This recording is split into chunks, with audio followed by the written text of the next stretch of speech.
My name is Filip Terlecki, and I am a filmmaker. Last Friday, my wife and I were to attend a film festival in Ottawa.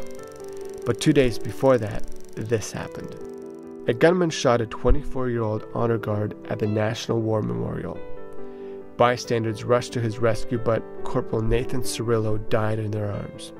Moments later, the gunman shot his way into Canada's Parliament building, only to be gunned down by security.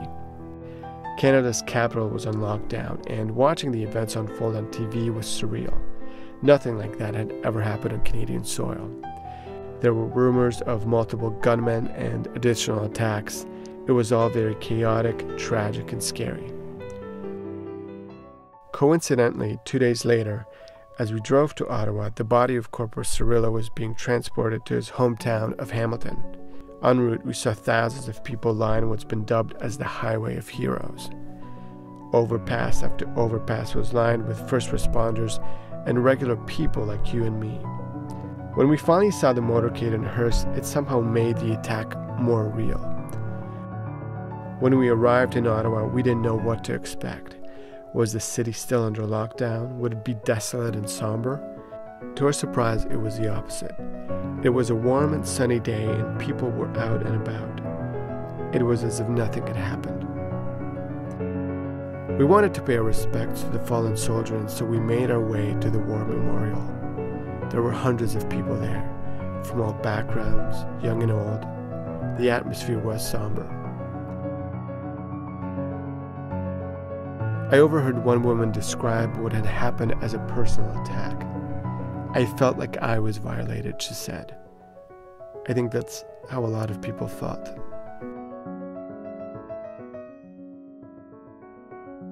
For me, the saddest thing about the entire thing was that Corporal Cirillo's 5-year-old son would no longer have a father.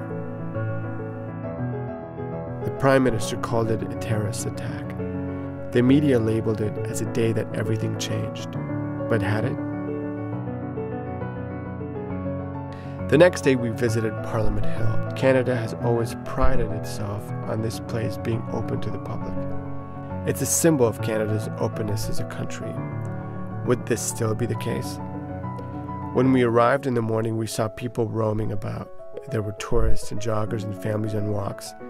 It was peaceful. Fall in Canada always brings with it very unique and vibrant colors. In a sense, it's a perfect reflection of the multicultural mosaic of our nation.